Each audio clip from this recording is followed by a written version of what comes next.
Israel Hamas cease fire की। Israel Hamas के बीच बीते 15 महीनों से जारी जंग रविवार यानी 19 जनवरी को थम गई है। इजराइल ने सीज फायर के पहले दिन 90 फिलिस्तीनी कैदियों को रिहा किया। इससे पहले हमास ने भी इजराइल की 3 महिला बंधकों को रिहा किया था। इन बंधकों के नाम रोमी गोनेन, एमिली दमारी और डोरेन स्टीन ब्रेचर है। टाइम्स ऑफ इजराइल की रिपोर्ट के मुताबिक तीनों बंधकों को रेड क्रॉस की मदद से इजराइल वापस लाया गया। बंधकों की वापसी पर इजरायली प्रधानमंत्री बेंजामिन नेतन्याहू ने कहा कि पूरा देश आपको गले लगा रहा है।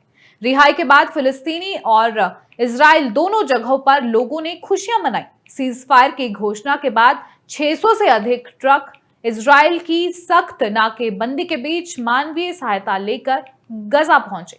फलस्तीनी नागरिक युद्धग्रस्त इलाकों से अपने घरों की जांच करने और अपने रिश्तेदारों को दफनाने के लिए वापस लौट रहे हैं। अब सवाल यह है कि इजराइल फिलिस्तीनी के कितने कैदियों को रिहा करेगा। ग्राफिक्स के जरिए इसे समझने की कोशिश करेंगे। आपको बता दें, सीज फायर डील 3 फेज में पूरी होगी। पहले फेज में हमास इजराइल से किडनैप किए गए 33 बंधकों को रिहा कर रहा है। साथ ही इजरायली सेना गजा की सीमा से 700 मीटर पीछे लौटेगी। इजराइल के न्याय मंत्रालय ने भी 95 फलस्तीनी कैदियों की लिस्ट जारी की है, जिन्हें पहले फेज में रिहा कर दिया गया। इनमें 69 महिलाएं, 16 पुरुष और 10 नाबालिग शामिल हैं। इजराइल 700 से ज्यादा फलस्तीनी कैदियों को रिहा करेगा।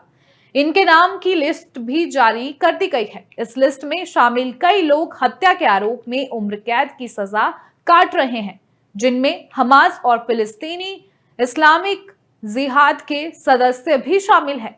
हमास ने 7 अक्टूबर 2023 को इजराइल में घुसकर 1200 लोगों को मार डाला था और 251 को बंधक बना लिया था। इसके कुछ घंटे बाद इजरायली सेना ने गजा पर हमला बोल दिया था। आपको बता दें कि सीज फायर डील 3 फेज में पूरी होगी। 15 जनवरी को जो बाइडेन ने कहा कि यह डील 19 जनवरी यानी रविवार से 3 फेज में शुरू होगी। इसमें 42 दिन तक बंधकों की अदला बदली की जाएगी। पहले फेज में 19 जनवरी से 1 मार्च तक गजा में पूरी तरह से युद्ध विराम रहेगा। हमास 33 इजरायली बंधकों को रिहा करेगा। इजराइल रोजाना अपने एक बंधक के बदले 33 फिलिस्तीनी बंदियों को रिहा करेगा। हर एक इजरायली महिला सैनिक के बदले 50 फिलिस्तीनी बंदियों को रिहाई मिलेगी। दूसरे फेज की अगर बात करें तो बता दें कि अगर पहले फेज के 16वें दिन यानी 3 फरवरी तक सब कुछ ठीक रहा तो दूसरे फेज की योजना पर बातचीत शुरू हो जाएगी। इस दौरान कोई भी हमला नहीं किया जाएगा। जिंदा बचे हुए बाकी बंधकों को रिहा किया जाएगा। इजराइल 1000 फिलिस्तीनी कैदियों को रिहा करेगा। इनमें लगभग 190 कैदी 15 साल से ज्यादा समय से सजा काट रहे हैं। अब बात करेंगे तीसरे फेज की। इस डील के आखिरी फेज में गजा को दोबारा बसाया जाएगा। इसमें 3 से 5 साल का समय लगेगा। हमास के कब्जे में मारे गए बंधकों के शव भी इजराइल को सौंपे जाएंगे। आपको बता दें कि कतर में कई हफ्तों से डील पर बात हो रही थी। सीज फायर के लिए पिछले कई हफ्तों से कतर की राजधानी दोहा में बातचीत चल रही थी। इस बातचीत में मिस्र और अमेरिका भी शामिल थे। अल जजीरा की रिपोर्ट के मुताबिक कतर पीएम शेख मोहम्मद ने हमास और इजराइल के प्रतिनिधियों से बुधवार को मुलाकात की, जिसके बाद ये डील पूरी हुई।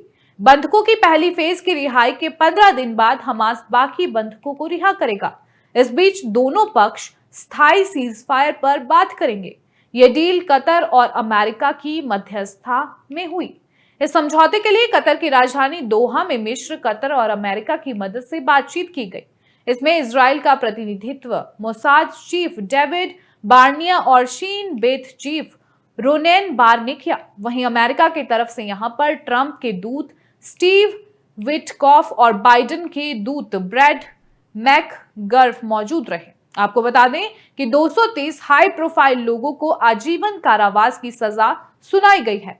734 कैदियों में 2023 में युद्ध शुरू होने के बाद से गजा में हिरासत में लिया गया। 1167 फिलिस्तीनी भी इसमें शामिल हैं। इनमें से कई कैदी दशकों से हिरासत में हैं। 1993 का समझौता अरब इजराइल शांति प्रक्रिया का हिस्सा था। जिसके तहत इजराइल ने फिलिस्तीनी मुक्ति संगठन को फिलिस्तीनियों के औपचारिक प्रतिनिधि के रूप में मान्यता दी थी। बदले में पीएलओ ने आतंकवादी गतिविधियों को त्याग दिया। हालांकि 2000 के अंत तक शांति वार्ता विफल हो गई। मानवाधिकार निकायों और विशेषज्ञों ने इजराइल के प्रशासनिक हिरासत कानून की आलोचना की है, जो उसे लोगों को बिना किसी मुकदमे के कैद करने की अनुमति देता है। यह नियम आपातकालीन शक्तियों हिरासत कानून के तहत इजरायली नागरिकों पर लागू होता है। इसका इस्तेमाल कब्जे वाले क्षेत्रों में फिलिस्तीनियों पर किया गया।